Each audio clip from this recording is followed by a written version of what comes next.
Alors souvent dans mon commentaire, dans mon message privé, il y a un truc qui revient et qui est à propos de la liberté. Et les gens me disent: Laetitia, comment tu fais pour être une fille si libre ou une femme si libre? Comment tu as réussi à devenir aussi libre?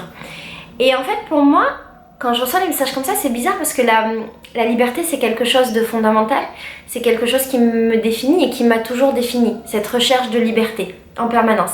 Et du coup c'est quelque chose de normal, je dis cette recherche de liberté mais je me sens pas dans une recherche, je me sens juste dans ce que je dois être et ce que je dois faire. Et j'avais envie aujourd'hui de te proposer cette vidéo avec peut-être une petite réflexion sur la liberté. Je sais pas très bien, c'est pas une vidéo super construite, c'est pas un truc théorique sur la liberté, mais j'aimerais un peu t'expliquer comment je fonctionne et comment je suis arrivée là, du moins quelle réflexion j'ai eue par rapport à la liberté, pour que peut-être tu puisses me comprendre et peut-être que tu puisses appliquer des choses ou changer des choses dans ta vie si toutefois tu en as l'envie ou si tu en ressens le besoin. Quand je me posais des questions sur la liberté, je trouvais toujours des définitions différentes. Et j'en suis arrivée à la conclusion qu'en fait, chacun avait sa propre vision de la liberté et qu'il y avait autant de définitions de la liberté que de personnes.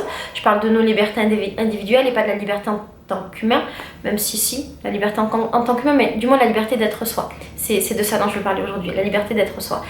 Je me suis rendu compte qu'il y avait plein de manières d'être libre d'être soi et que c'était quelque chose de très personnel. Et ma liberté à moi d'être moi, c'est le fait de m'accorder le droit d'être qui je veux et quand je veux. Ça a l'air très simple, et en même temps très compliqué. Et c'est de ça dont je voudrais vraiment parler aujourd'hui. Ma liberté en fait, elle s'exprime dans le fait de m'autoriser à changer d'avis quand je veux. De m'autoriser à être celle que je veux au moment où je le veux. Ma liberté, c'est de m'autoriser d'être une certaine personne avec certaines personnes dans certaines situations et une autre personne dans d'autres situations ou avec d'autres personnes. C'est juste la liberté d'être celle que j'ai envie d'être en permanence. Ce que j'ai remarqué, c'est que souvent, on a tendance à dire des choses, à s'enfermer dans nos mots. On a tendance à se définir, à se projeter, à dire qu'on est telle personne, qu'on fait telle chose, qu'on ne fera jamais telle chose, et à s'enfermer dans cette définition de nous-mêmes qu'on a créée. Et moi, je le vois comme une prison de mots, une projection qui crée une prison de mots de laquelle on ne peut pas sortir. Parce que tu sais, on a dit qu'on était comme ça, donc comme on est comme ça, on ne peut pas être autrement. Et du coup, le jour où on veut changer d'avis, soit parce qu'on a réfléchi et qu'on s'est rendu compte qu'on avait tort, soit parce qu'on veut expérimenter autre chose, on se rend compte que c'est difficile. Parce que cette prison de mots fait qu'on doit des comptes à l'entourage, à la famille, à soi-même, et souvent qu'à soi-même, qu'on doit des comptes. Et pour moi, ces comptes-là sont un peu des comptes imaginaires. On doit des comptes juste parce qu'on a dit qu'on était telle ou telle personne. Donc, si on veut plus l'être, il faut qu'on justifie de pourquoi on ne veut plus l'être. J'avais vu une vidéo qui m'avait beaucoup parlé. À l'époque, c'est la vidéo de Raj sur le fait de minimiser son identité. Et lui, il partait carrément du postulat que à partir du moment où on exprimait son identité, donc son identité peut être par exemple une religion à laquelle on adhère, ou un mode de vie, ou un mode d'alimentation. À partir du moment où on affirmait son identité, on perdait en intelligence. Il partait du principe que du coup, quand deux personnes affirmaient leurs identités, elles cloisonnaient en quelque sorte le dialogue autour de cette identité et que du coup, le dialogue était moins riche que si elles n'avaient pas affirmé leur identité. Il donnait, je crois, cette vidéo est vieille, je m'en souviens pas très bien, mais il donnait, je crois, l'exemple du végétarisme, du véganisme, en disant: si j'affirme que je suis végétarien, peut-être que j'aurai pas la même relation à l'autre que si j'affirme rien du tout. Et j'ai trouvé cette vidéo très percutante et très intelligente, et ça rejoignait tout à fait ma manière de penser.